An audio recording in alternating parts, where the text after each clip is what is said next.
जय हिंद दोस्तों, स्वागत है आप सबका शार्प स्टेपर कम्युनिटी में। हम डिस्कस कर रहे थे करंट अफेयर्स, आई दृष्टि, घटना चक्र। उसके साथ हम इकोनॉमिक्स और ज्योग्राफी तीन जो डेली हम वीडियोस डिस्कस करते हैं वो डिस्कस कर रहे थे। और इसके साथ ही साथ आपके लिए हिस्ट्री और इकोलॉजी की पूरी प्लेलिस्ट भी अवेलेबल है। ठीक है, तो ये छोटी सी इन्फॉर्मेशन आपके लिए हमेशा की तरह। और अब हम स्टार्ट करेंगे अपने लास्ट चैप्टर इकोनॉमिक्स के साथ, that is the world population and urbanization. ठीक है, सो ये हमारा लास्ट चैप्टर रहेगा इसमें, और इसके साथ हमारा इकोनॉमिक्स का घटना चक्र जो है वो ख़त्म हो जाएगा। So let's start with the last chapter and first question. During 10,000 BC the population of the world was. So 10,000 BC के टाइम पर जो वर्ल्ड की पॉपुलेशन रही होगी वो कितनी होगी। सो दे बोल रहे हैं कि एस्टिमेट्स हैं of the population of the world at the time agriculture emerged. तो ये वो टाइम है जब एग्रीकल्चर इमर्ज हुआ था, अराउंड 10,000 BC। और मे बी वो रेंज रही होगी 1 मिलियन से 10 मिलियन, जो कि एक बहुत बड़ी रेंज है। सो मोर देन वन हो सकता है इसका आंसर, बिकॉज वो रेंज जो इन्होंने बताई है 1 million to 10 million, this is a very big range, इसमें 2, 3, 4, 5 सब आ जाएगा। ठीक है, नेक्स्ट देखिए। Which of the following countries of the world has the largest Indian population as on December 2018? तो December 2018 तक largest Indian population जो थी वो UAE में थी। And website Indian ministry of foreign affairs की अगर हम देखें तो ये UAE इज़ द कंट्री जिसकी लार्जेस्ट इंडियन पॉपुलेशन यहाँ पे देखी गई थी, और सेकेंड जो लार्जेस्ट थी वो सऊदी में थी। Which of the following subjects deals with the studies in population and vital statistics of human communities? तो ये होती है डेमोग्राफी। डेमोग्राफी वो सब्जेक्ट है जो कि पॉपुलेशन और vital statistics of human community से डील करता है। Demography is the statistical study of human population, specially with reference to size, density, distribution and vital statistics. Birth, marriage, death, ये सब इसमें आते हैं। डेमोग्राफी एनालिसिस जो है it can cover the whole societies और groups defined by the criteria such as education, nationality, religion, ethnicity, ये सब इसमें डिस्कस होते हैं। Next is the idea of folk urban continuum was developed on the basis of studies conducted in. So the idea of folk urban continuum ये develop हुआ था Mexico में। जो मैक्सिको में जो स्टडीज़ हुई थी उसमें ये डेवलप हुआ था। क्या है ये आइडिया फोक अर्बन कंटिन्यूम? सो ये आइडिया दिया गया था American cultural anthropologist Robert Redfield के द्वारा। इसके लिए इन्होंने he studied the Merida, Yucatan and rural Maya communities की को इन्होंने स्टडी किया मैक्सिको की। रेडफील्ड ने एक कंटिन्यूम कंस्ट्रक्ट किया from small rural village to large cities and more urban means that population is more secular. तो इन्होंने ये जो कंटिन्यूम बताया कि जो फोक अर्बन कंटिन्यूम है उसके हिसाब से इन्होंने जो अपना एक आप बोल सकते हैं अपने विचार दिए, अपने थीसिस जो दी वो उन्होंने उसमें ये बोला कि मोर अर्बन मतलब होता है कि पॉपुलेशन जो है वो ज़्यादा सेक्युलर है, and more individualistic with a greater division of labour. So more urban का मतलब more secular, more individualistic and greater division of labour आपको देखने को मिलेगा। ये जो थियोरी है ये फोक अर्बन कंटिन्यूम की थ्योरी बोली जाती है, जो कि एक American cultural anthropologist Robert Redfield ने दी थी। ठीक, तो जितने ज़्यादा अर्बन है कोई सोसाइटी उतनी ज़्यादा वो सेक्युलर होगी, उतने ही ज़्यादा वहाँ के लोग इंडिविजुअलिस्टिक होंगे, और उतना ही ग्रेट डिवीजन ऑफ लेबर भी वहाँ पे देखने को मिलेगा। नेक्स्ट देखिए, in the view of Redfield and Singer the process of primary urbanisation is characterised by the development of. So ये बोल रहे हैं कि in the view of Redfield and Singer जो प्राइमरी अर्बनाइजेशन की जो प्रोसेस होती है it is characterised by the development of. तो उसका कैरेक्टरिस्टिक क्या है? It is characterised by the development of a great tradition. ठीक है, तो they elaborate the role of cities in the light of impact of urban growth and urbanisation. तो basically उन्होंने urban growth के बारे में स्टडी की है, तो उसके बारे में उन्होंने बताया कि भाई they describe the city as a centre of cultural innovation.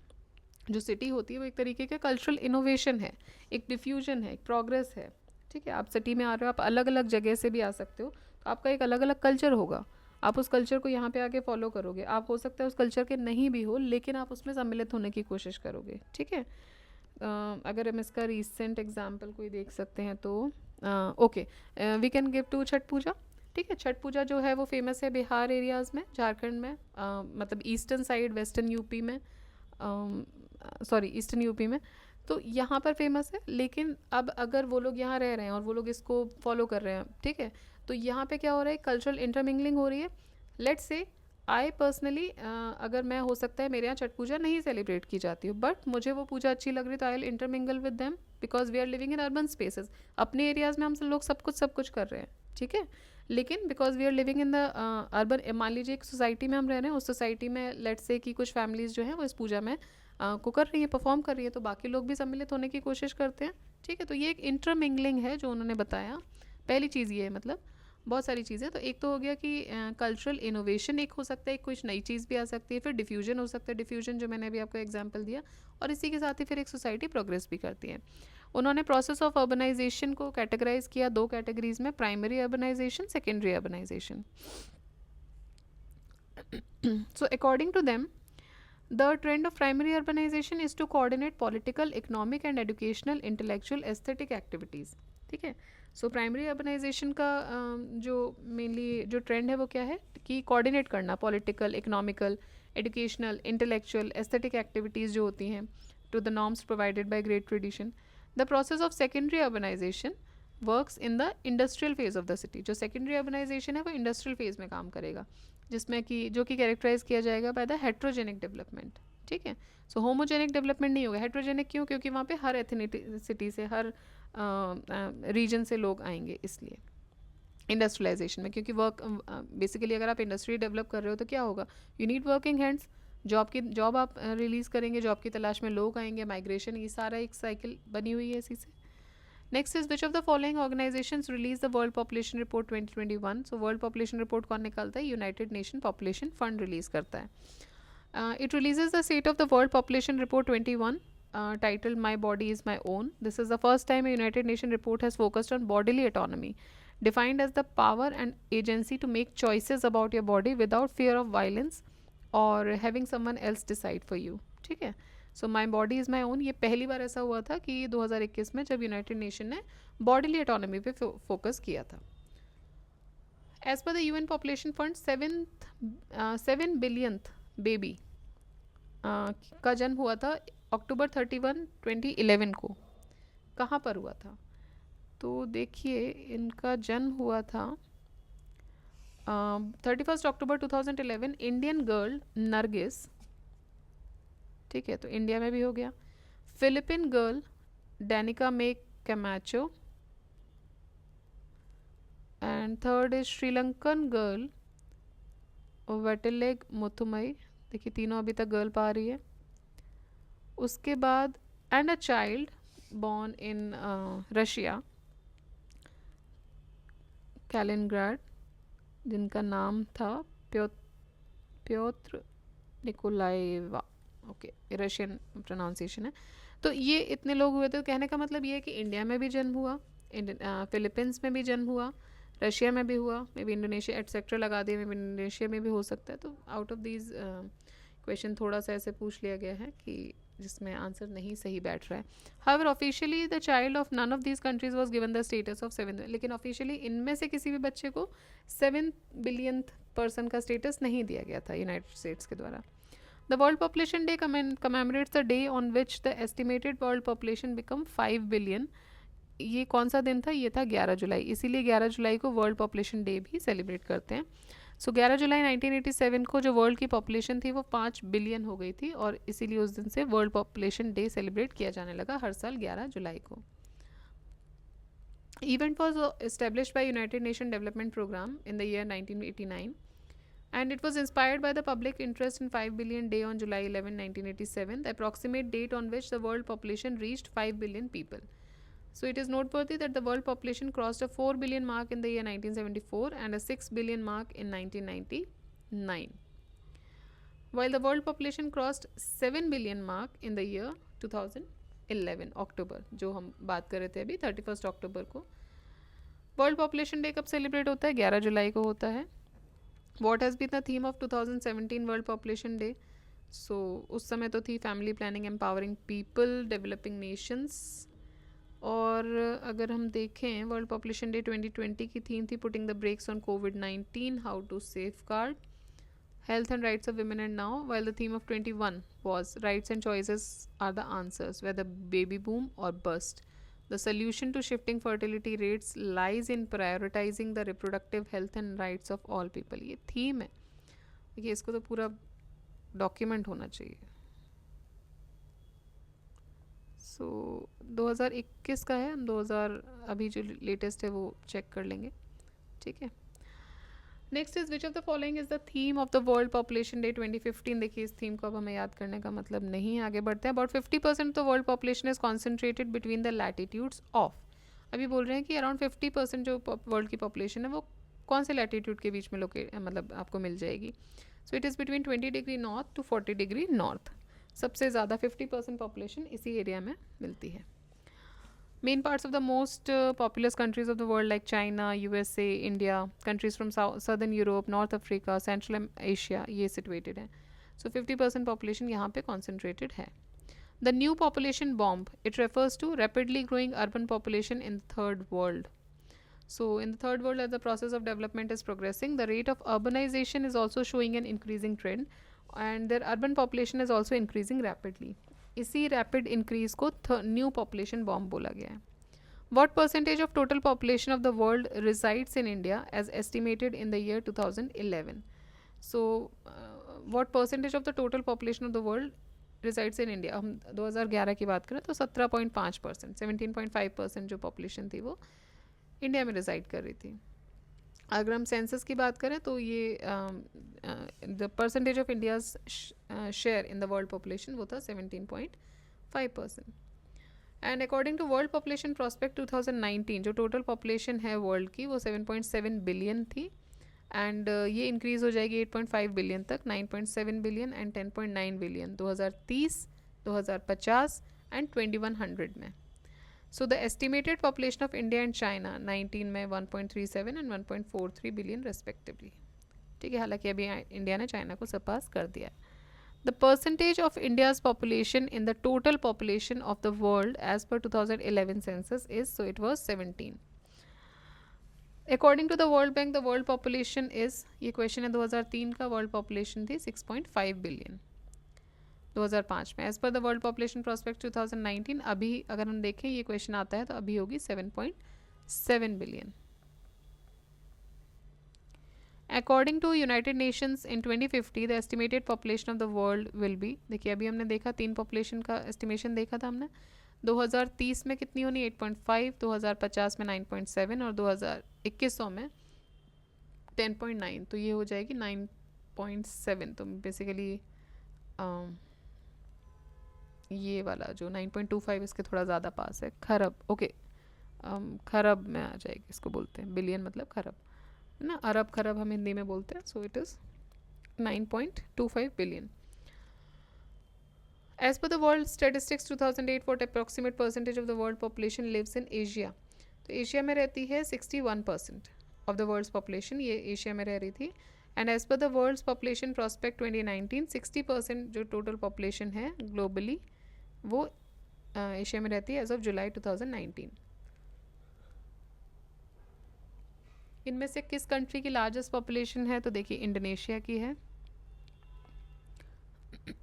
अब इसको रिवर्स कर दीजिए, USA, then Indonesia and Pakistan. Arrange the following countries of the world in descending order of their population size. Descending order, ज़्यादा से कम के क्रम में हमको लगाना है. सो डिसेंडिंग ऑर्डर में देखिए तो ब्राज़ील की है 209, इंडोनेशिया की सबसे ज़्यादा है सो 2 हो जाएगा. उसके बाद पाकिस्तान आ जाएगा 24, जो कि ऑप्शन में था नहीं आई गेस, इसीलिए गलत हुआ. 2413 ये आंसर होना चाहिए था. Among the world's 10 most populous countries in Asia are, okay, among the world's 10 most populous countries, Asia में कितनी है? तो एशिया में थी 5. As per the question period, अभी पूछा गया 2008 में, there were 6 Asian countries among the world 10 most populous countries, but at present number of Asian countries among the world 10 most populous countries is 5. As per the World Population Prospects 2019, following are the 10 most populous countries of the world in descending order.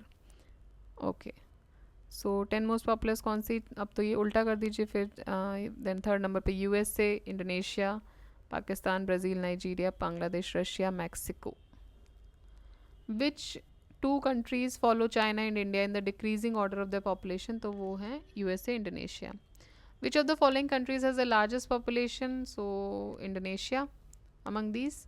Which of the following countries has the largest population among these? So Indonesia again. Indonesia is the largest population in the given countries according to World Bank data released in February 21. The population in thousands of the given countries in descending order are Indonesia, Brazil, Bangladesh और Japan. Again आपको फिर से क्रम में लगाना है. Indonesia, Brazil, Russia, Japan. Africa's most populous country. Africa की सबसे पॉपुलस कंट्री थी Nigeria. 7th most populous country in the world also. And according to world population prospect by 2050 Nigeria 3rd most populous country हो जाएगी after India and China. According to united nation statistics 2011 which of the following has the largest population. सो अब ये इन्होंने exactly states पूछ लिए हैं, तो ये डोमिनिका में था. As per the United Nation 2012 at present 2 and at present 2 अभी भी डोमिनिका जो है इसमें लार्जेस्ट पॉपुलेशन है अमंग द गिवन ऑप्शंस. ठीक है. So sorry, actually when I was recording there was a cat coming inside. So yeah so as per the United Nations Statistics 2011 at present 2 Dominica जो है वो largest population है उसमें among the given options. ठीक है. Which of the following is the most populous Islamic country? So ये है Indonesia. Most populous Islamic country is Indonesia. What is the approximate population of Pakistan as per the census of 1998? अब देखिए 1998 के census के हिसाब से अभी हमें वैसे भी नहीं कोई मतलब है, तो वी शुड मूव फॉरवर्ड. अभी के जो प्रॉस्पेक्ट्स हैं वो हमें देखने हैं. ठीक है. और वो हमने ऑलमोस्ट तो देख ही लिए. वर्ल्ड पॉपुलेशन के कंसर्न में जो भी हमारे पास लेटेस्ट डेटा इसमें है वो हम देखेंगे. सो वर्ल्ड बैंक डेटा ने जो रिलीज़ किया था फरवरी 2021 में जो डेटा, उसके हिसाब से जो पाकिस्तान की पॉपुलेशन है वो 216.6 टू 16.6 मिलियन थी 2019 में. Highest percentage of population growth has been noticed in the countries of the continent of. So highest percentage of population growth की बात करें, हाईएस्ट पॉपुलेशन नहीं बोल रहे हैं, परसेंटेज ऑफ पॉपुलेशन ग्रोथ ये हमने अफ्रीका में देखा अभी भी. और जब ये क्वेश्चन पूछा गया तब भी जो as per the world population prospect 2019 average annual population growth rates 15 से 20 के बीच में ये अफ्रीका में है सबसे ज़्यादा. फिर ओशियानिया, लैटिन अमेरिका और एशिया में सबसे कम है. एशिया में पॉपुलेशन है बट जो ग्रोथ रेट है वो सबसे ज़्यादा अफ्रीका में है. In which of the following population growth was minimum during the year 1990 to 2000. So 1990 से 2000 के बीच में मिनिमम पॉपुलेशन देखने को मिली यूरोप में. ठीक है. एट प्रेजेंट की बात करें according to world population prospect 2019 average annual population growth rate of major continents of the world during the decade 11 to 20. So 2011 से 2020 का अगर हम डेकेड देखें तो अफ्रीका का जो परसेंटेज है वो सबसे ज़्यादा है 2.51. सबसे कम अगर हम देखें तो यूरोप का ही है. देखिए Africa is 2.51 maximum, Europe is 0.12 minimum. ठीक है. सेकेंड नंबर पे एशिया है, सेकेंड नंबर पे ऑस्ट्रेलिया है 1.27%, थर्ड पे एशिया है 0.92, फोर्थ पे साउथ अमेरिका, फिफ्थ पे north America 0.65. Which of the following regions of Asia is experiencing the highest annual growth rate of population? तो highest annual growth rate of population Asia के अंदर आपको central Asia में दिखेगी as per the period. Option C was the correct. As per the world population prospect 2019 average annual growth rate in percentage of population in the given regions अगर हम देखें तो central Asia में और waste Asia में बराबर हो गए 1.64 1.64. उसके बाद साउथ एशिया में 1.2, देन साउथ ईस्ट एशिया में सबसे कम है दैट इज़ 1.05. तो सबसे कम पूछा जाएगा तो साउथ ईस्ट एशिया, और अगर सबसे ज़्यादा का ऑप्शन दे रहे हैं तो वेस्ट एशिया में भी 1.64 है और सेंट्रल एशिया में भी 1.64 ही है. Which of the following countries has the highest population growth rate? So ये ग्रोथ रेट में देखेंगे तो फिलीपींस का है 1.41. जापान में नेगेटिव ग्रोथ रेट है देखिए, इसीलिए वहाँ की एजिंग पॉपुलेशन बोली जाती है. The areas of low density of population are often overpopulated. The areas of low density of population are often overpopulated. Their carrying capacity is less. देखिए स्टेटमेंट जो है पहला वही गलत है कि जो लो डेंसिटी के एरियाज़ हैं वो ऑफन ओवर पॉपुलेटेड, कॉन्ट्रेक्टरी स्टेटमेंट बन रहा है. ठीक है, कैरिंग कैपेसिटी कम होती है, बात सही है। हाई डेंसिटी के जो पॉपुलेशन एरियाज होते हैं वो ओवर पॉपुलेटेड होते हैं, ना कि लो डेंसिटी के। Which continent has the highest population density? So density में एशिया है, एशिया में highest population density, it is the highest population density in the question period, और अभी भी हाईएस्ट ही है as per the world population prospect 2019। Population density persons per square kilometre of Asia is 149.6, which is followed by Africa 45.2, then Europe, South America and North America। ठीक है, तो सबसे ज़्यादा एशिया में है, उसके बाद अफ्रीका में है डेंसिटी, उसके बाद यूरोप में है, फिर South America, then North America. सबसे कम नॉर्थ अमेरिका में, सबसे ज़्यादा एशिया में है, ये भी याद रखिएगा। पॉपुलेशन डेंसिटी सबसे कम North America. Which of the following continents at the lowest population density in the year 2011? So it was North America. Which of the following countries have the lowest density of population? Countries की बात करें तो Canada. So Canada में lowest population density देखने को मिलती है among the given countries as per the world population prospect 2019। Population density जो रही है वो कनाडा की 4.2, Russia 8.9, Norway 14.8, Finland 18.2। Which country has the lowest density of population? So among these Mongolia has the lowest density of population, that is only 2% per square kilometer. Most densely populated country among the SAARC countries, SAARC में से सबसे ज़्यादा densely populated country कौन सी है? वो है मालदीव्स। तो देखिए मालदीव्स की जो population density, अभी क्वेश्चन कब पूछा गया है, this has been asked in 2002-2003। अभी की population density की अगर हम बात करें 2020 का जो एस्टिमेटेड डेटा है, तो इंडिया की 464 है, बांग्लादेश 1265.2, मालदीव्स का 1801 सबसे ज़्यादा है, श्रीलंका 341, हमसे नीचे पाकिस्तान है, फिर नेपाल है, फिर अफगानिस्तान है, भूटान की 20.2, इट इज़ वेरी लेस। ठीक है, तो south Asian countries in descending order of the population density अगर हम देखें तो मालदीव्स, बांग्लादेश, मालदीव्स, बांग्लादेश, इंडिया, श्रीलंका, पाकिस्तान टॉप 5 में है, फिर नेपाल, अफगानिस्तान और भूटान। मतलब अफगानिस्तान से ज़्यादा है नेपाल की, ये याद रखिएगा ना, वैसे भी एरिया स्पेसली है। तो विच of the following south Asian countries has the highest population density? So India has the highest population density among the given. The most densely populated country in the east Asia is, east Asia में सबसे ज़्यादा densely populated country कौन सी है? तो वो है south Korea, 527.3। Most densely populated country of south America, south America की सबसे ज़्यादा डेंसली पॉपुलेटेड कंट्री है इक्वाडोर। ठीक है, सो इक्वाडोर का है 71, बाकी जगह पे 10, 45। Alright, highest density of population in the Nile valley and island of Java is primarily due to. तो जो नाइल वैली में और जावा आइलैंड में जो डेंसिटी ज़्यादा है कंपैरेटिवली बाकी एरियाज से, वो क्यों है? Because of the intensive agriculture. नदी है वहाँ पे आसपास, तो लोगों ने बसाहट की, बसे, और वहाँ पे फिर एग्रीकल्चर शुरू हुआ। So higher density of population in the Nile valley and the island of Java, ये प्राइमरली इंटेंसिव एग्रीकल्चर की वजह से। नाइल रिवर को बून ऑफ इजिप्ट बोला जाता है due to the availability of Nile water. Intensive farming is done on the banks of Nile river. And island of Java जो है, it is has also exceptionally more fertile soil. So because of the fertile soil and intensive agricultural practices, ये जो areas हैं यहाँ पे high density population देखी जाती है। Which of the following countries has the most favourable sex ratio?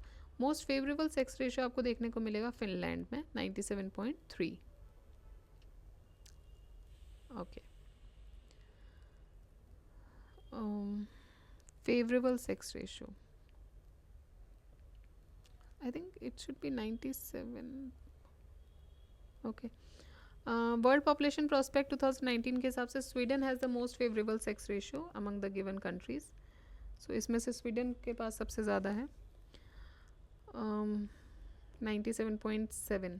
Favourable पूछ रहे हैं तो क्या समझ नहीं आ रहा है, बट नीदरलैंड्स में 99.3 highest.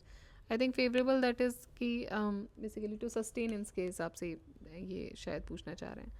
Then which of the following gives the correct sequence of the sex ratio 2011 in decreasing order? ठीक है, तो करेक्ट सीक्वेंस आपको बताना है सेक्स रेशियो का इन डिक्रीजिंग ऑर्डर। ओके, तो सबसे ज़्यादा है Bangladesh, then Pakistan, then India and then China.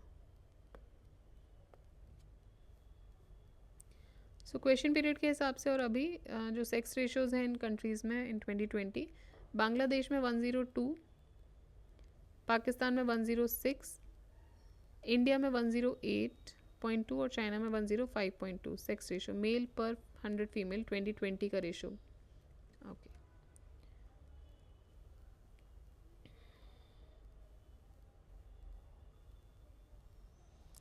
देखिए नेक्स्ट है, there is a fear of decreasing sex ratio of the world in future due to increasing sex determination test. तो sex determination test पढ़ने की वजह से सेक्स रेशियो में गिरावट आने की एक फियर दिखता है। इक्वेशन पुराना है हालांकि, ठीक है। तो सेक्स डिटर्मिनेशन टेस्ट से पता चल जाता है कि बच्चे होने वाले बच्चे का सेक्स क्या है, तो फिर जो सेक्स रेशियो है वो मे बी आपको मतलब वो कम देखने को मिले, ठीक है। So on the basis of religion, descending order of the next question, the population of the world in descending order on the basis of religion. अब रिलीजन के बेसिस पे डिसेंडिंग ऑर्डर जो पॉपुलेशन अगर हम देखें तो सबसे ज़्यादा क्रिश्चियंस की है, then Muslims, then Hindus and then Buddhist, ठीक है। सो सबसे ज़्यादा population is among them is about Christians, then Muslims, then Hindus and then Buddhist. Consider the following countries of South Asia: Bangladesh, India, Pakistan, Sri Lanka. Decreasing order of the literacy status आपको लगाना है। अब देखिए इसमें से तो कुछ fit बैठ नहीं रहता, but as per the World Bank's data, literacy rates of the South Asian countries are as follow. Sri Lanka का लिटरेसी रेट 92% है, 92%, ठीक है। India 74, Pakistan 59 and Bangladesh 75। तो बांग्लादेश का भी हमसे ज़्यादा 75 है, श्रीलंका का 92 है, इंडिया का 74 है और पाकिस्तान का 59 है। According to the UN Department of Economic and Social Affairs (UNDESA), the what percentage of world's total population is currently living in urban areas? तो UNDESA के हिसाब से अर्बन एरियाज़ में जो पॉपुलेशन करेंटली रह रही है 55 है, 0.3% of the world's total population वो अभी अर्बन एरियाज़ में रह रही है। इट इज़ टोटल की हम बात करें, वर्ल्ड की टोटल पॉपुलेशन, ना कि इंडिया की। इंडिया में 31.3 है I guess. Which of the following is known as the acceleration stage in the urbanization curve? Acceleration stage देखिए बोली जाती है सेकेंड स्टेज को, है ना। तो simple and most popular explanation अगर हम देखें characteristic shape of the urbanization curve, it makes use of traditional stage theory of economic growth. यहाँ पे क्या होता है कि एक रीजन का जो या एक नेशन की इकोनॉमी जो एक्टिविटीज़ होती हैं उनको 3 ब्रॉड पैरामीटर्स में मतलब डिवाइड करते हैं, प्राइमरी, सेकेंडरी और टर्शरी। जब प्राइमरी एक्टिविटीज़ डोमिनेट करती हैं तो urbanization is necessarily very slow. Primary activities क्या हो गई, एग्रीकल्चर हो गया, ठीक है, या जो सेल्फ ड्रिवन चीज़ें हैं जो डायरेक्टली हम कर रहे हैं, तो वो जब एक्टिविटीज़ डोमिनेट करती हैं तो अर्बनाइजेशन का रेट बहुत कम होता है। बट इंडस्ट्रियलाइजेशन जैसे ही होता है तो अर्बनाइजेशन स्पीड अप करता है with the rise of construction manufacturing in the cities. और फाइनली आता है तीसरा फेज ट्रांसफॉर्मेशन का। It is the transformation to an era dominated by personal and public services leads to flattening of urbanization curve. Typically urban shares in a population first rise slowly, then rapidly and then slowly again. So the entire sequence forms an S-shaped figure called urbanization curve.